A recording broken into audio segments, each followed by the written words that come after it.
ஆக அரசியலில் எவ்வளவு சோதனைகள் வந்தாலும் வேதனைகள் வந்தாலும் பொறுத்து கொள்ள வேண்டும். நான் அப்படித்தான் பொறுமையாக இருந்தேன். ஆனால் ஒரு கட்டத்தில்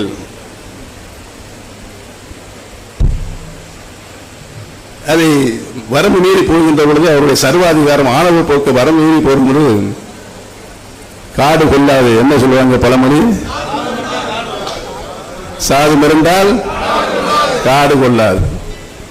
அந்த நிலை ஏற்பட்ட பொழுதுதான் நம்முடைய அன்பு தளபதி அவர்கள் எங்களை எல்லாம் இன்றைக்கு அண்ணா ஆரம்பித்த திராவிட முன்னேற்ற கழகம், நாங்களும் ஒரு காலத்தில் அதில் பயணித்த திராவிட முன்னேற்ற கழகம் கோவித்து கொண்டு சென்ற எங்களை மீண்டும் அன்போடு அரவணைத்து தாயிலத்தோடு இன்றைக்கு கழகத்தில் இணைத்திருக்கிறார் என்று சொன்னால் எங்கள் வாழ்நாள் புறம் நம்முடைய தளபதி அவர்களுக்கு நான் நன்றி கடன் பட்டிருக்கிறேன் என்பதை இந்த கூட்டத்தின் மூலமாக தெரிவித்துக் கொள்ள கடமைப்பட்டிருக்கிறேன்.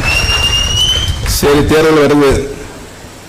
நம்ம சின்ன என்ன சொல்லுங்க, அப்புறம் சத்தம் போட்டு சொல்லுங்க, இன்னும் சத்தம் போட்டு சொல்லுங்க.